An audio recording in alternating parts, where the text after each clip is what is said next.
Brought to you by Penguin.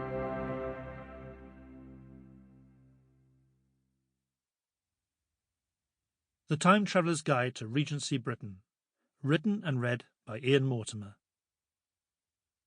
Author's Note.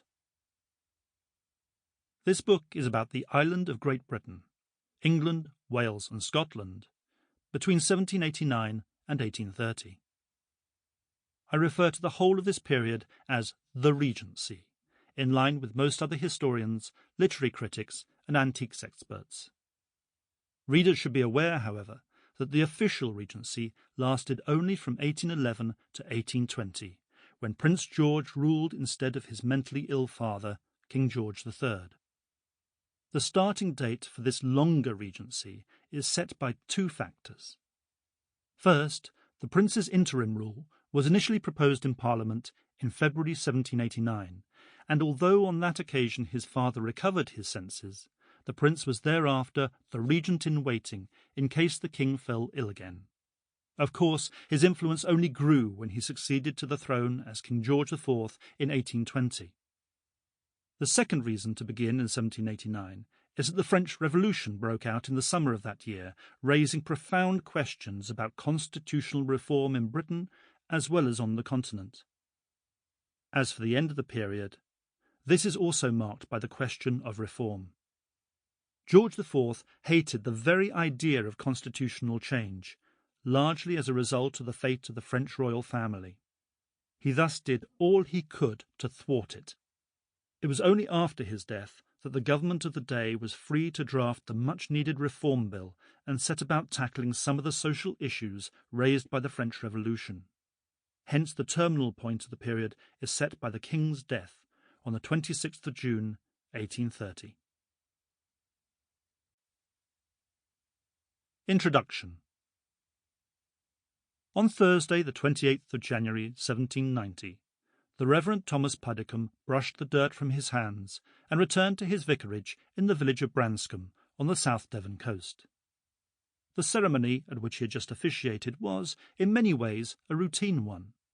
The words of the burial service were time-honoured and familiar. The sombre dress of those attending was prescribed by custom, their grief unsurprising. No less ordinary was his final duty that day, which was to record the date and the name of the deceased in the parish register. However, when he sat down at his desk and dipped his quill in the ink, he did not write an ordinary entry. He added the cause of death, as follows. White, John, aged 77. This man lost his life by a very trifling accident, paring his toenail with a penknife a little too close so as just to draw blood. It rankled, and a mortification coming on carried him off in a few days. Anyone who is familiar with English parish registers will be surprised at this level of detail.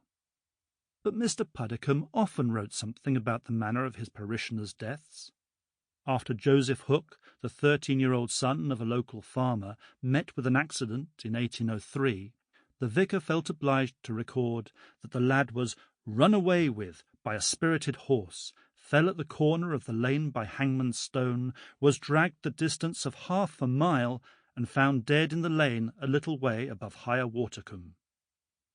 And when Jane Toulmin, a 25-year-old woman, drowned herself in May 1798, he wrote 3/4 of a page about the last 2 days of her life, ending with a description of how, before she quitted her sister's house, she put out what money she had and left it in her bedroom, and in this state, without a sixpence in her pocket, she wandered about till Tuesday morning, the day on which, it is to be feared, she put an end to her existence. She was seen at Beer walking very fast up Common Lane between 3 and 4 o'clock, and about 5:15 o'clock she was discovered in the water by one John Parrott, a carpenter. When you read such passages, the world they create doesn't quite chime with our picture of the Regency, the fine houses, the costumes and the carriages. But of course, country churchyards, horse-riding accidents, and young women in a state of distress. Sample complete. Ready to continue?